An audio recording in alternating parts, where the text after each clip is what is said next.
Welcome back to r/neighbors from hell, where people share stories about their crazy neighbors. And if you're new to my channel, please don't forget to subscribe to join our amazing community. And without any further ado, let's dive right into the stories. The first one is titled, "Neighbor wants me to give up my new house to her son because he deserves it." Hey everyone, just want to let you know that even out here in Turkey you cannot escape entitled and crazy neighbors. At this point I am not sure there's any country where you can be safe from these kinds of people. The story starts when my wife and I bought a new house after saving up and living in a small apartment for a few years. It was worth it though, because the house was beautiful and on a nice sized property. One thing I do want to mention is that the way the house is built is a little bit different than some people are used to, because the first and second floor have separate entrances and can almost be used like two single floor houses on top of each other.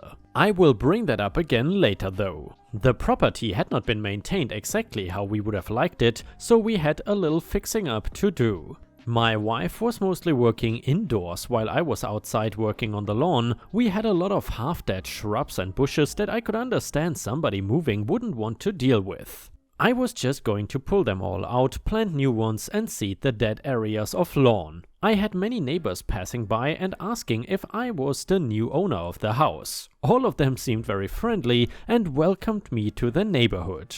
Then I had the woman who lived to the right of me that I will just refer to as neighbor for the sake of this story. Neighbor did not actually say anything to me at first and instead stared at me for a very long time. I felt the look before I actually turned my head and saw her, and still she just did not say anything. Me, hello, neighbor, are you the landscaper? I don't want you leaving any mess over there near my house. Me, oh no, I actually bought this house with my wife. I promise that everything will get cleaned up though, don't worry. She just looked around a little and keeps staring at me, and it was getting awkward. Me, was there something else? Neighbor, you know this house really would have been perfect for my son. Me, oh, I mean, it's a nice piece of land. Neighbor, so you're cleaning it up and then putting it back on the market, right? Because he's very interested in having this house. Me, no, we're just cleaning it for ourselves. She finally walks away and I can get back to work. My next encounter is not until a few days later, when all the pulling is done and I am mowing the lawn to get everything looking even. She runs out of her house telling me to knock it off with that racket. Keep in mind, this was the middle of a normal day, so this was prime lawn mowing time. She drops more hints about how her son deserves that house and asks again how long before I put it back on the market for him. Then my cat, who is indoor/outdoor, comes to see the commotion and the woman freaks out. She talks about how she hates animals and she's going to make sure that my cat is banned from the neighborhood. More time goes by before I come home one day and listen to what happened between neighbor and my wife. She started talking to my wife and saying things that she was so happy that we were fixing the house for her son. Also, how generous we were for gifting him the house when he was ready to move in. My wife also tried to tell her that we were not just going to give up a house to give to her son. Obviously, we lived here, it was our house. This kept going with her complaining about every little noise I made and talking about how the house is too big for just the two of us and her son will make better use of it. We are planning on having kids, but that does not matter because we paid for the house. One day I even caught her taking measurements of some of the land, and when I caught her, she was just talking about measuring for when we gave the son the house and she could build a nice shed. She was also caught attempting and failing to kick the new puppy we adopted, and I ran her off of my property. Clearly, things were not getting through to this woman, and her attempts to get us to give up the land were getting crazier. I decided that I was going to do something that might put a stop to her coming on my land and really get it through to her that we were not going anywhere. As I said in the beginning, the layout of the home is weird and we were living on the second floor. The original plan was that my in-laws were going to move into the first floor. They were getting older and this way they could have the independence of their own place, but with us right upstairs to help as needed and not costing them anything. Her older brother ended up taking them into his home and we did not really know what to do for a while with that first floor. Then we had a fantastic idea because of neighbor and all the annoying stuff she had been doing. Where we live, houses like this are common, and it is not unknown for families to have a store on the first floor and live on the second one.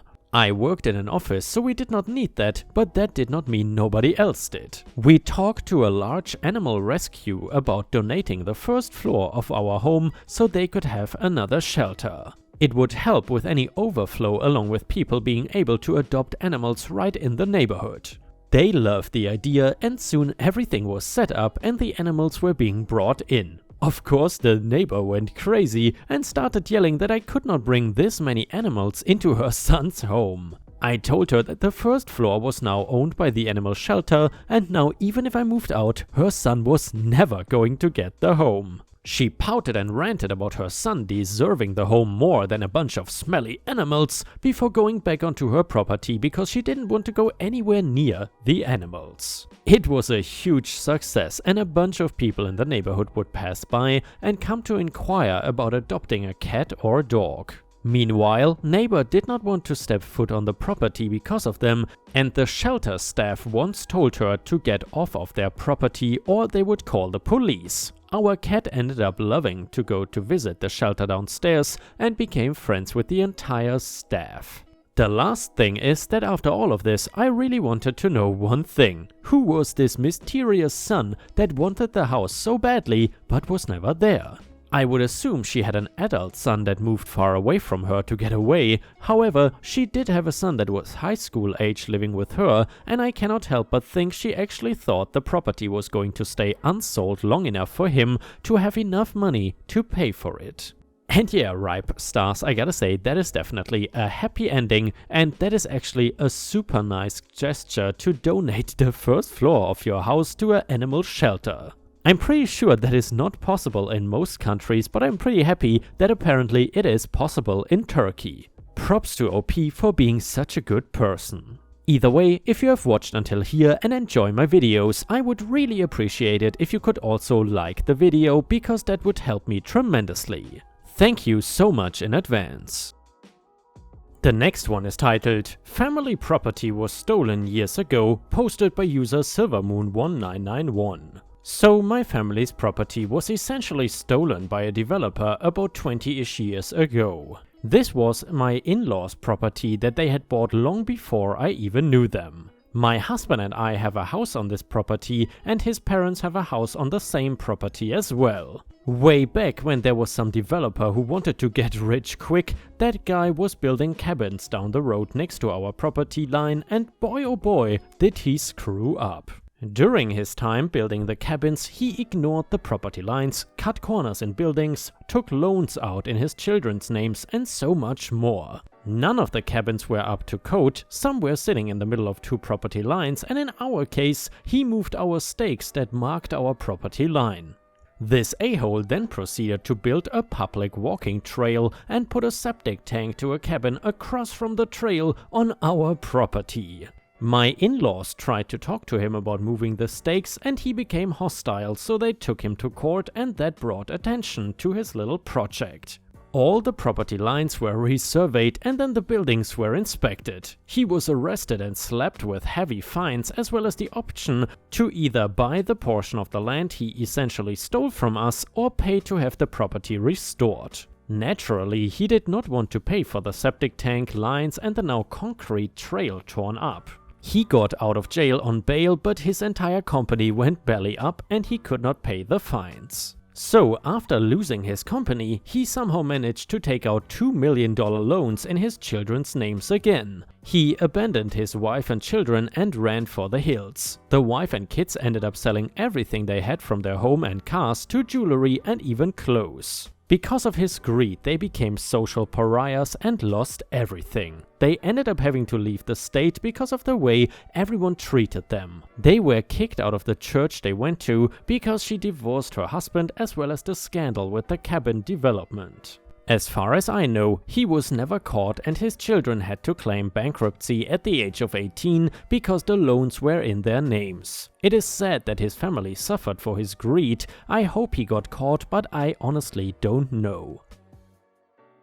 And the next one is another story from r/ripe stories, and it was posted by the wonderful MayaWood91, and it is titled Inept Boss Attempts to Fire Me, but it Backfires. This story is from a friend. Events took place around 5+ years ago, and some names and details have been changed to protect their privacy. One of my friends, let's call her Jane, and I work in the same field but are a few years apart. This means that by the time I had secured my first job and had accumulated several years of work experience, Jane had just graduated and was looking for work. I was not in a senior position where I could affect the outcomes of the hiring process, so there were no strings I could pull to help Jane find work. In fact, my workplace kept me in a junior position, but assigned me senior work so that they could pay me less, but that's a story for another time.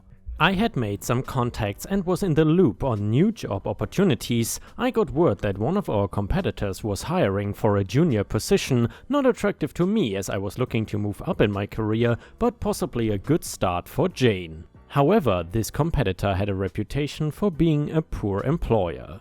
I let Jane know that there was an opportunity and warned her about the reputation. She applied and got the job. Jane would occasionally reach out to me for advice and would spill the tea now and then about the work conditions. Within 1 year, her supervisor had been fired and replaced 3 times. So there was inconsistency in management practices and changing goalposts for expectations. Fortunately for Jane, her job was unionized and she had passed probation. For those who are not familiar with union work, it's incredibly difficult to fire someone who has passed probation and is a union employee.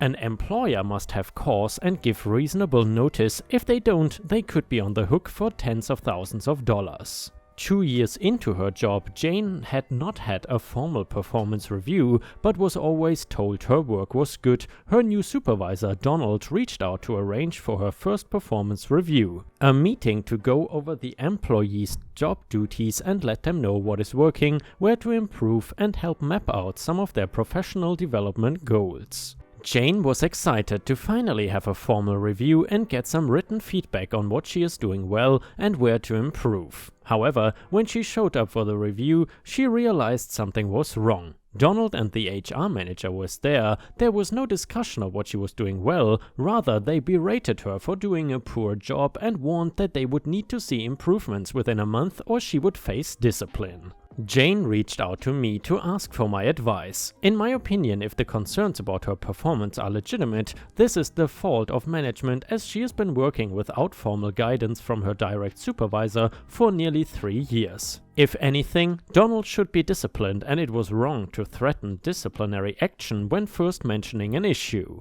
I shared my opinion with Jane and suggested she might involve the union and ask for a review, detailing what specific aspects of her job duties she was not performing well. Jane then reached out to HR, not the union, and requested a meeting to go over the concerns. Jane pushed back on their threats of disciplinary action and demanded an explanation. Donald was forced to retract the letter threatening disciplinary action and verbally explained the job duties she was not performing to his satisfaction. Jane left the meeting upset because Donald would not give her anything in writing and had verbally told her that he did not want her doing the duties her job entailed, rather he wanted her to do other more senior roles that were the responsibility of others. However, also while mentioning that they would not promote her or reclassify her job. Essentially, he had said, "We are going to fire you if you don't do work that is not your responsibility to do." Jane realized that HR was not working for her best interests and quickly met with the local union rep called Kenny and tried to arrange for a follow-up meeting with the union, HR and Donald to get the concerns recorded. Donald was not happy but agreed to the meeting. The day before the meeting, Jane was fired and given a vague letter which hinted at professional incompetence and wrongdoings. Donald offered no severance package and suggested that they would be doing her a favor by paying her the vacation time that she had earned, which she was entitled to anyways. This essentially blacklisted Jane from working in the field. It also turned out that Kenny was an old buddy of Donald's, so when Jane went for advice, Kenny essentially said, "You're out of luck, find work elsewhere and don't try to fight this." Jane was then and there ready to give up, but made one last-ditch attempt and reached out to the National Union President Karen. Karen suggested that the union could fight the firing as it was without cause, but mentioned that they would first seek a better payout, in other words 1 to 2 months' wages. Jane reached out to me for advice and I told her that the union president was lazy and needed a push. I also pointed to recent court cases that showed firing without cause and without a reasonable notice period or severance pay could cost her employer upwards of $70,000, but in my opinion, she should not seek a greater payout unless her employer agrees to put in writing that she was fired without cause, so that she would not be blacklisted. This obviously would not happen, as it would guarantee a successful lawsuit. Rather than seeking a payout, she should demand her job back with pay for all the days she missed since Donald fired her. This would allow her to look for new work without being blacklisted, and it would mean that the only way Donald could remove her would be to give her an amazing reference letter when she applies elsewhere to work. Jane agreed and asked Karen for help getting her job back, but Karen was not happy as she is incredibly lazy. After a month of back and forth, she realized that Jane was not going to back down and reached out to Donald to arrange for a meeting. Donald dodged Karen's calls for several months, hoping that the issue would just go away.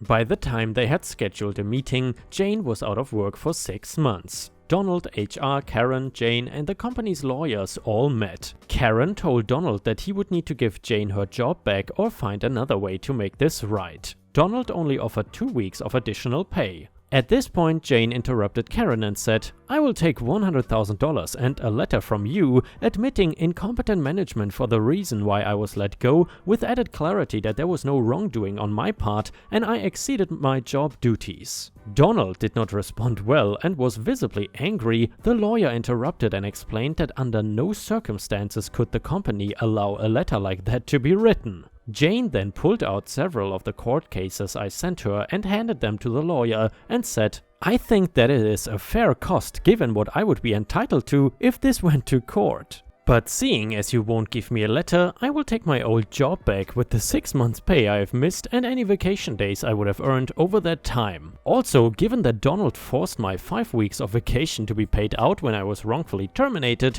I will need that time back but won't accept any deductions from my pay." That 5-week payout is a loss for the company and a good lesson for Donald. Donald looked like he was ready to fight and yell at Jane and Karen, was not happy that she was not in charge of the negotiations, but before any of them could step in, the lawyer turned to Donald and said, "That is actually a fair offer, you should take it." The HR manager offered Jane her job back while Donald sat there confused. "Jane, since we are here with the union rep, Donald, why don't you tell Karen what job duties you want assigned to me?"